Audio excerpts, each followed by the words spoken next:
Subscribe SRTECH YouTube channel. Press the bell icon to get notified instantly.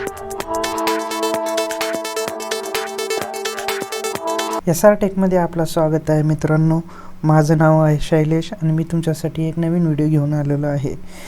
मित्रांनो, कधी ना कधी तुम्ही तुमच्या PC, लॅपटॉप, कम्प्युटरमध्ये ड्युअल बूट केला असाल. अँड्रॉइड, विंडोज काही पण. मी माझ्या PCमध्ये, माझ्या लॅपटॉपमध्ये अँड्रॉइड ड्युअल बूट केलं होतं PrimeOS नावाने. हा PrimeOS मी यूज केलं, मला काही आवडलं नाही. त्यानंतर मी त्याला फुल्ली अनइन्स्टॉल केलं. ते फुल्ली अनइन्स्टॉल केल्यानंतरही त्याचे जे बूट मेनूचे एंट्रीज असतात ते तसंच होते. आणि मी जेव्हा आपण माझी PC फर्स्ट टाईम बूट करायचो तेव्हा मला तिथे दोन ऑप्शन यायचे, PrimeOSमध्ये बूट करायचं का विंडोज 10मध्ये बूट करायचं म्हणून. माझ्याकडे ते PrimeOS अनइन्स्टॉल केलेलं होतं, मला PrimeOS यूज करायचं नव्हतं.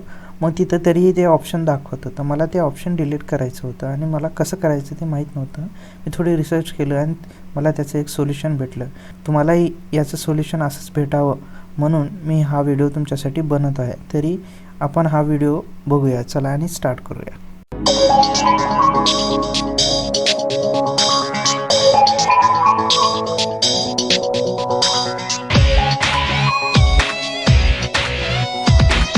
सर्वप्रथम तुम्हाला EasyBCD हे सॉफ्टवेअर डाउनलोड करून घ्यायचं आहे.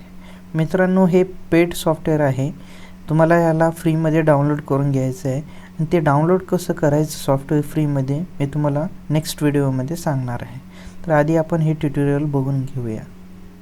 तुम्ही तुमच्या PCमध्ये इन्स्टॉल केल्यानंतर EasyBCD सॉफ्टवेअर ओपन करायचं आहे. सॉफ्टवेअर ओपन झाल्यानंतर असा इंटरफेस येईल. यामध्ये तुम्हाला खूप सारे ऑप्शन मिळतील. View setting, edit boot menu, add new entry, advance setting, BCD backup repair, BCD deployment, useful utilities. आपल्याला काय करायचं आहे, इथे एडिट बूट मेनूमध्ये जायचं आहे. इथे गेल्यानंतर तुम्हाला दिसेल की PrimeOS या नावाने एंट्रीज आहेत. तर आपल्याला हे एंट्रीज डिलीट करायचे आहेत एक एक करून. आता हे एंट्रीज डिलीट झालेले आहेत.